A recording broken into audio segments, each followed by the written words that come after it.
E aí, meus queridos, os senhores estão felizes? Galera, vamos lá. Episódio 10. O episódio que é o último dessa série, dessa proposta referente a orçamentos. Deixei claro dentro dessa série, né? Que se houver mais dúvidas, a gente abre outras séries. A gente está aqui para trazer informação para vocês, gerar esse conteúdo aí, para de repente você que está passando por uma situação se identificar com o que eu já passei, pelo menos você tem um norte. Ou, na pior das hipóteses, não é só eu que estou sofrendo, ele também sofreu com isso. Dito isso, galera, seguinte, custo da operação, né? O que compreende a operação do seu negócio reparação automotiva? Desde você sair da sua casa até a oficina e voltar, tudo está dentro da sua operação, do seu custo operacional. Como assim, Jonathan? Opa, vamos lá, você mora a 10 km do local onde você trabalha, seja você dono, sócio, gerente, enfim. Você tem que ter calculado quanto combustível você gasta mês para se deslocar da sua casa até o trabalho e de volta, ok? Vai alinhando aí. Não é para você misturar.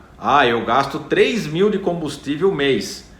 Mas daí você colocou a viagem do final de semana, as idas e vindas de rolezinho de sábado e domingo. Não, você tem que fazer o custo da operação do seu negócio. Sua vida particular é uma, sua vida empresarial é outra, ok? Então você tem que ter um apontamento quanto eu gasto de combustível. Aí já tem um alerta. Muitas pessoas, na intenção de ajudar, e tome cuidado com isso, não se ajuda quem não quer ser ajudado. Então você tem que ficar atento referente a essa questão de ajudar. Vamos lá. Orçamento fora da oficina. Cara, isso daí é uma armadilha que você não tem noção. Se você começar a colocar um apontamento referente a horas disponíveis para você ir lá e fazer orçamento e voltar, mas a questão combustível, fora os riscos que envolve o seu deslocamento para fazer um orçamento e quiçá fechar esse orçamento, é aí que você começa a analisar até onde vale a pena eu conseguir ajudar essa pessoa. Então hoje, com o advento da internet, do WhatsApp, você tem que fazer uma triagem. Sabe quando você vai no pronto atendimento da sua cidade, uma dorzinha de cabeça, uma dor de barriga, enfim, você passa por um momento de triagem. Tem o cadastramento, tem a triagem para avaliar qual é o seu problema inicial, para determinar qual caminho vai prosseguir. Isso aqui é uma emergência, já põe na ambulância, isso aqui não, e assim vai. Esse é um exemplo bem simples. Mas esse foi um ponto que a gente precisou corrigir na nossa operação. A gente tinha um custo muito alto, né, referente a orçamento externo, e aí com certeza vai aparecer um espertinho. Mas você não quer fazer orçamento?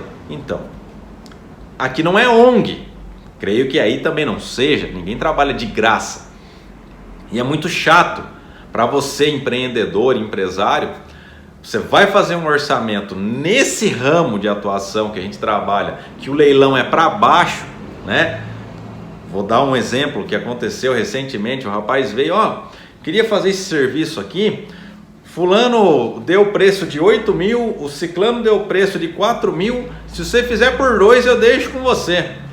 Ele me pegou num dia bom, ele me pegou num dia que eu estava em paz, né? E as minhas emoções não estavam tão, afloradas, mas não tinha o que falar para o cara. Conversei com ele, não entrei no assunto do orçamento, não entrei em questão de preço, né? Ouvi o que ele queria, né? Investi um certo tempo, foi coisa de 20 minutos trocando ideia com ele, mas saí dessa enrascada, né? Sem dar preço, porque se eu dou o meu preço para uma pessoa dessa, ela não vai entender, né? E eu já tenho, vamos lá, uma fama de careiro, né? Careiro aos olhos de quem? Porque para quem eu trabalho, eu não sou careiro. Para quem realmente é cliente, né? Tem uma parceria, eu sou quem resolve o problema dele. Mais uma dica, você que está aí às vezes, cara tá falando que eu sou careiro, ou o cara tá falando que eu sou barateiro. Não se apegue a esse tipo de estereótipo. Não se apegue, por favor. Foque na sua intuição, naquilo que você sabe que está dando certo para você. Aquilo que traz paz na hora que você deita a cabeça no travesseiro e dorme. Que dinheiro não compra sono, não compra paz interior. Ela pode até mandar trazer coisas que te tragam felicidade, mas paz interior jamais. Isso aí vem de dentro para fora. Então, mais um ponto que você tem que ficar esperto aí. Então, esse orçamento externo, a pessoa bateu o carro, ela tem que trazer o carro até o local. O carro não anda, vamos ver fotos. Quantas vezes eu não fui ver carro que era perca total, que não está dentro da minha proposta de trabalho. E hoje a gente utiliza o WhatsApp. Mande fotos para mim para fazer uma análise prévia. Em alguns poucos casos, as pessoas acabam julgando. Eu me recordo que quando começou essa história de WhatsApp, eu fiz um atendimento e era um Gol, se não me falha a memória, e era perca total visual. O carro estava todo destruído, capotou, bateu frente, traseira, destruiu o carro. E a pessoa me contactou, eu quero que você venha aqui. Eram uns 30 km de distância, 30 para ir, 30 para voltar, tá? Eu pedi as fotos, ela mandou, eu comentei, esse carro, expliquei, né? Mas eu não tenho seguro, eu queria arrumar o carro. Eu expliquei, minha proposta de trabalho não te atende, esse tipo de serviço eu não consigo fazer, para mim já é um carro perca total. A minha indicação para você é procurar um outro funileiro, um outro profissional, de repente ele vai ter uma visão diferente da minha e vai conseguir te atender. Nossa, rapaz do céu! Essa pessoa ficou brava do outro lado do WhatsApp, do Zap, mas xingou, falou um monte, falou que eu não era profissional, falou que onde já se viu, eu vi as fotos do carro e falar que não dá para fazer o carro, coisa que eu não falei, eu falei que não atingia a minha proposta de trabalho. Eu não faço esse tipo de serviço, indiquei uma outra, eu falei, você tem que procurar um outro profissional que de repente faça esse tipo de trabalho, não é a minha proposta. Mas nossa, descascou, falou tudo que tinha que falar, e eu agradeci pela oportunidade de atender aquele cliente, né, aquela pessoa, e desejei boa sorte. Não tenho o que fazer. Na faculdade, quando eu cursei o curso de Direito, eu aprendi uma coisa que me fez todo sentido nessa vida que eu escolhi desenvolver. Até então, né, antes de eu ingressar na faculdade, eu absorvia tudo, eu me autoflagelava, né? Nossa, e agora a pessoa falou que eu não sei trabalhar, ai meu Deus, Só que eu aprendi uma coisa na faculdade de Direito. Por exemplo, tem uma causa sendo discutida e o juiz em questão, que vai dar, né, o checkmate ali naquela equação, ele acaba se envolvendo emocionalmente. Um exemplo, tá, galera? Isso aí, qualquer filme aí jurídico, você vai encontrar esse exemplo que eu estou falando para vocês aqui. Ele tem o dever de informar a comissão de ética que ele se julga incapaz de prosseguir com aquele processo. E aí eu me perguntei, se um juiz, tá? Vamos lá, abaixo de Deus, na terra, né? Autoridade maior, juiz. Ele que define, né? Aquilo que perante a lei, dentro da lei, o que vai ser certo ou errado, ok? Se um juiz, ele pode se julgar incompetente para julgar aquela ação, aquela causa, quem dera eu, um reparador automotivo, você é obrigado a fazer tudo o que aparece aqui e ainda com uma pitada de o mais barato, jamais. Só que eu tive que penar um pouco até chegar nesse contexto. Trabalhei alguns anos dentro disso, apanhando de cliente literalmente, o cara chegar, não, porque viu, você tá com a porta aberta, você tem que pegar o que tiver. Eu falei, não é assim. A minha empresa, ela oferece uma tratativa, uma proposta de trabalho dentro de um custo operacional cujo qual eu tenho valor hora trabalhada, Lembra da questão orçamentação? Foca aí, ó, mais uma dica. Marca isso aí, hora trabalhada, que resultou no orçamento do seu carro. Ah, mas isso está muito caro. Ah, como assim você não faz esse tipo de serviço, esse tipo de trabalho? Que raio de profissional você é? Eu sou o profissional que estou aqui para atender o cliente que está em conformidade com a proposta de trabalho da minha firma. Simples assim. Seja você que está me assistindo neste momento, seja você o empresário, seja você o empreendedor, seja você o reparador ou o gestor, não interessa.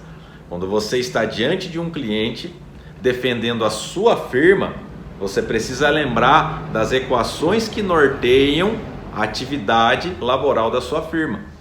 Obviamente que uma vez que o cliente fechou um contrato contigo, seja ele verbal ou por escrito de prestação de serviços, você vai defender esse cliente com unhas e dentes dentro da sua firma para aquilo que foi contratado e combinado seja levado retilíneo dentro daquilo que você propôs a fazer.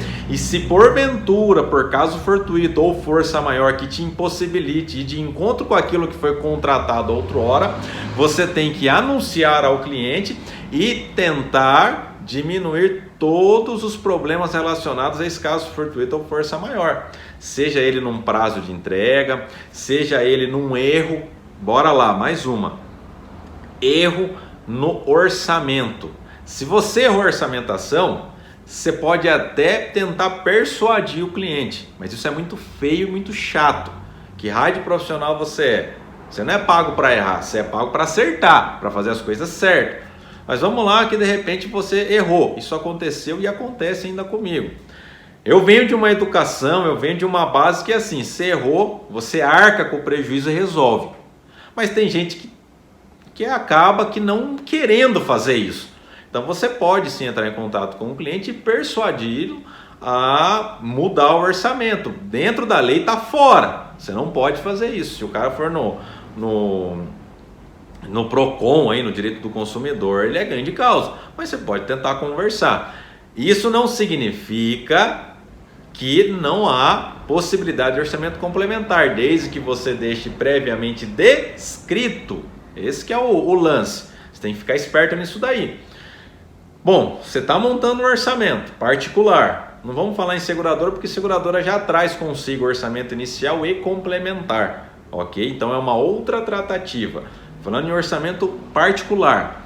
Se você não tem certeza do que te espera atrás daquele para-choque, atrás daquela batida, intrabatida é a palavra que eu costumo usar, você tem que deixar escrito. Não é verbal, é escrito.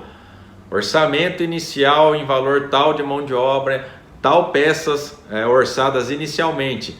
Atenção, ressalva, após a desmontagem das partes afetadas, poderá surgir novas peças e novos serviços pertinentes ao orçamento inicial que poderão vir complementar o orçamento inicial, salvo a anuência do cliente. Você tem que deixar isso claro para o seu cliente, ok?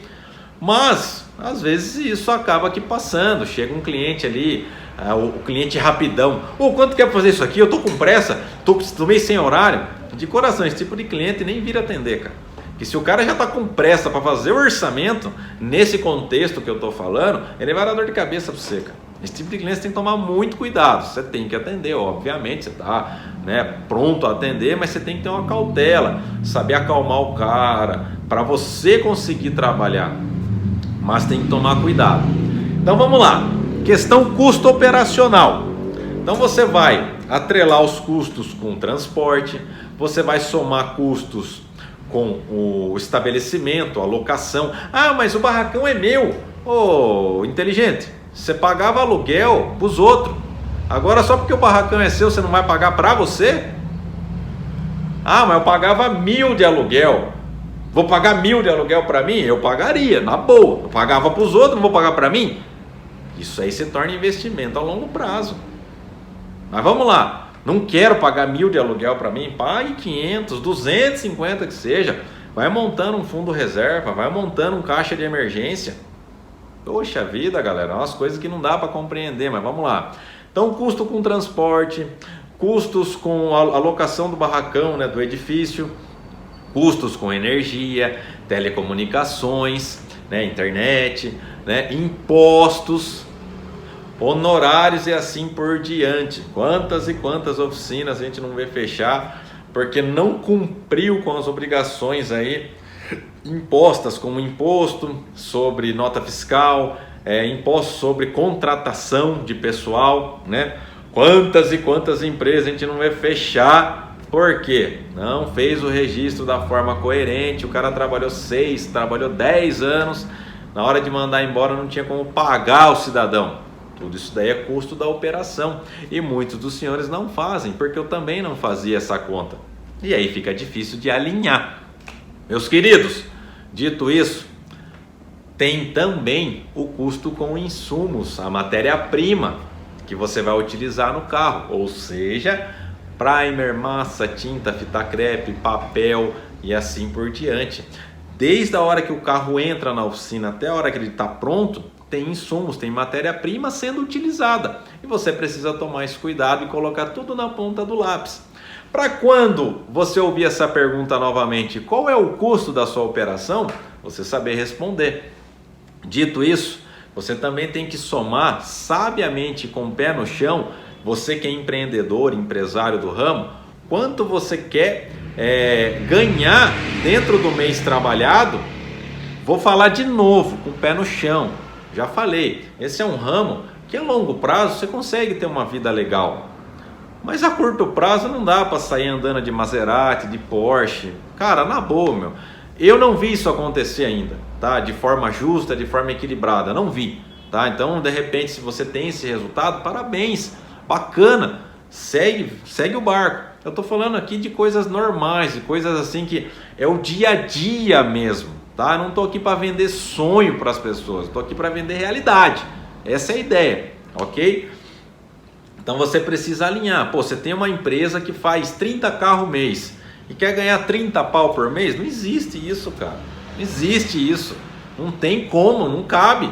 Entendeu? A não ser que você tenha um orçamento, é outro mundo. Não, eu trabalho com 30 carros importados, cujos clientes são seletos, né? E pagam para mim R$1.000 a hora. E cada carro, em média, é 10 horas por carro, R$1.000 a hora. Aí é outro nível, tá? A gente está falando de um nível normal, galera, tá? A gente está falando aí de precificação hora, nível Brasil, tá? Que infelizmente está super defasado. Galera, tendo em vista a sua questão, custo operacional, o que você vai fazer? Você vai dividir este custo operacional pelos dias de trabalho. E aí entra aquela questão que a gente falou em todos os vídeos dessa série: tempo. Você quer trabalhar quantos dias por mês? Em média, um mês tem 22 dias úteis, segunda a sexta, em média, tá? Ah, então eu não vou trabalhar sábado e domingo? Você vai definir que dia você vai trabalhar. Você é um empreendedor, você é um empresário. Além de saber fazer conta, tem que definir o que você quer fazer. O que a gente vê é o contrário, né? Não, eu vou trabalhar de segunda a sexta, das 9 da manhã até umas 5 da tarde. E sábado e domingo eu vou viajar, porque eu sou o dono agora. Mas e daí? Tudo bem. Você tem o custo da sua operação alinhado? Você se banca? Sua firma banca isso aí pra você? Beleza. Se não tá bancando, você precisa colocar a cabeça para funcionar, velho. Dito isso, você vai dividir o custo da sua operação pelos dias trabalhados que você vai se propor. Jonathan, eu não vejo problema trabalhar de sábado, velho. Eu prefiro até trabalhar de segunda a sábado. Você vai dividir o custo de acordo com esses dias trabalhados. Depois, você vai fazer a conta para descobrir qual é o custo operacional baseado em hora trabalhada. Então você divide o total, o custo da operação por dias e por hora depois. É muito simples. Jonathan, como é que eu faço para descobrir quantas horas eu estou trabalhando? Vamos lá, você vai pegar a quantidade de dias que você escolheu trabalhar dentro do mês e vai fazer a conta para descobrir quantas horas disponíveis. Jonathan, mas eu não tenho hora de trabalho, então você precisa definir Eu vou abrir às 8, vou parar meio-dia, vou voltar a 1 e vou até às 6 da tarde. O período que você para de almoço, você não vai contar, entendeu? Aliás, aí tem uma pegadinha. É importante você contar porque muitas das vezes a oficina continua em andamento. Por exemplo, nesse exato momento, a oficina está parada, mas eu estou utilizando energia. Então você tem que alinhar isso. Eu vou exemplificar bem isso aí para você. Antes da pandemia, as maiores empresas e por aí vai, estavam emendando vários feriados, né? O feriado cai na terça e a gente não trabalha sábado e domingo, não trabalhava na segunda, só voltava na quarta. Mas por que eu vou emendar feriado? Cara, isso aí impacta diretamente na sua conta de energia. Óbvio que você tem que ter um planejamento para você não deixar nenhum cliente na mão e também não fechar no vermelho, óbvio, né? E tem as questões, né? Folha de pagamento de funcionário, tem que estar todo mundo alinhado e assim por diante. Com a questão da pandemia, isso acabou que indo por água abaixo, teve lockdown e tudo mais. Hoje a gente está tendo que trabalhar para administrar as percas de outrora e correr atrás do lucro, tá? Não vem com historinha de correr atrás do prejuízo não, que foi assim que nós chegamos aqui. Estou correndo atrás do prejuízo. Não, que correr atrás do prejuízo, tem que correr atrás do lucro. Essa é a equação. Galera, dito isso, você vai chegar no custo hora operacional. Aí você vai definir, fiz todas as contas, meu custo hora operacional da firma, não é seu, da firma. Então você colocou todos os custos, né, que eu já comentei aqui. Deu R$30 a hora. Não existe isso, tá? Tô falando por falar. Hoje, Jonathan, qual que é o custo hora de uma oficina aí padrão médio? O que é padrão médio? 70, 80 carros mês, tá? Um quadro de funcionário aí reduzido aí depois da pandemia, vamos falar de 70, 80 carros mês, é uma oficina de padrão médio, né? De operação, falando em quesito operação, tá? O custo operação hora de uma oficina dessa está em torno de 150 a 190 reais. Esse é o custo da operação. Ô Jonathan, mas peraí, eu estou trabalhando para a seguradora YWZ 422015 e ela me paga 35 a hora. Foi por isso que eu falei a questão do R$30. Bom, seguradora eu nem vou entrar no quesito, porque é uma outra tratativa e esse vídeo não está aqui para falar de orçamento de seguradora, esse orçamento particular. Essa foi a proposta desde o primeiro vídeo. Mas você precisa equilibrar a equação. Então é sabido de todos, se não sabem, estão sabendo agora, que a seguradora paga uma hora defasada, baseada em resultados de 20 anos atrás. E como do outro lado da equação a oficina não sabe fazer contas, são pouquíssimas as oficinas que estão aprendendo com vídeos como esse a fazer as contas. Tem canal aí no YouTube falando desse assunto com mais propriedade do que eu, até posso dizer assim, e você começa a aprender. Num futuro não muito distante, acredito eu, a gente vai conseguir sim unir forças e mover, né, a questão equação seguradora e oficina e atingir o tão sonhado equilíbrio orçamentário referente à seguradora. Voltando para o nosso contexto de oficina particular, você vai ter esse custo operação. Saiba qual é o seu custo para você conseguir precificar seu orçamento. Jonathan, como é que faz, velho? Agora eu descobri que o meu custo é R$50 a hora. R$50 a hora. Mas e como é que eu vou precificar? Então, você precisa fazer conta de novo. Quantas horas você precisa para fazer um para-choque? Quantas horas você precisa para trocar uma frente de um carro? Lembrando que não é no seu padrão, é padrão SESV Brasil. A gente já falou sobre SESV aqui. Jonathan, mas como é que eu faço isso? É simples, internet. Ou, se for um perito aí na sua oficina, atender um atendimento de seguradora, eu aprendi assim, na garra, né? O cara chegava, eu falei para vocês, eu não tinha internet antes. O cara chegava, viu, quanto que tá pagando aí para fazer uma repintura numa peça? Quanto tá pagando para trocar um painel traseiro? Em termos de hora, não é valor, é hora. E a gente foi aprendendo. Então hoje, quando eu olho para um orçamento, já sei quantas horas eu vou gastar para fazer aquela peça. Desde a parte de desmontagem, recuperação, preparação, pintura, acabamento e entrega para o cliente. Mas lembre-se, nem sempre você consegue equilibrar. Eu tenho orçamento que eu necessito de 20 horas para fazer, por exemplo, mas o cara já está com 2 orçamentos lá que, nem sabe quantas horas vai fazer o serviço. O cara olha, aqui eu cobro R$150 a peça, e você deixa aí, se a peça estiver meio ruim, não é ver depois, eu cobro R$300 a peça. Eu já fiz isso. De repente você está do outro lado, o cara está me tirando. Não, eu já fiz isso, de não saber precificar, fulano tá pedindo R$300 a peça. Eu acho que eu vou cobrar 250, que daí o cara não faz lá, vem fazer aqui. Eu já fiz isso, velho. Como eu disse, o que eu tô falando aqui é conhecimento de causa. Eu não li, eu não assisti, eu não vi, o cara ali fez assim. Não, cara, eu cometi todos esses erros, todas essas falhas. Galera, encerramos essa série, esse episódio ficou um pouco maior. Eu planejei matar em 10 episódios, peço desculpa aos senhores, mas eu acredito que a gente conseguiu chegar pelo menos num resultado cujo qual você entendeu que precisa saber fazer a conta de quanto custa a sua operação, depois visualizar o orçamento de forma mais assertiva para você conseguir ter um orçamento justo, não só para a sua empresa, mas para o seu cliente. Encerro esse vídeo deixando a seguinte reflexão para os senhores, reflitam. Será que eu estou cobrando realmente o que vale o serviço? Estou entregando a qualidade que meu cliente busca? Pensem nisso e comecem a melhorar a vida de vocês. Um forte abraço. Se não é inscrito, se inscreve aqui no canal, compartilhe essa série aí com seus amigos e eu aguardo vocês até o próximo conteúdo. Valeu!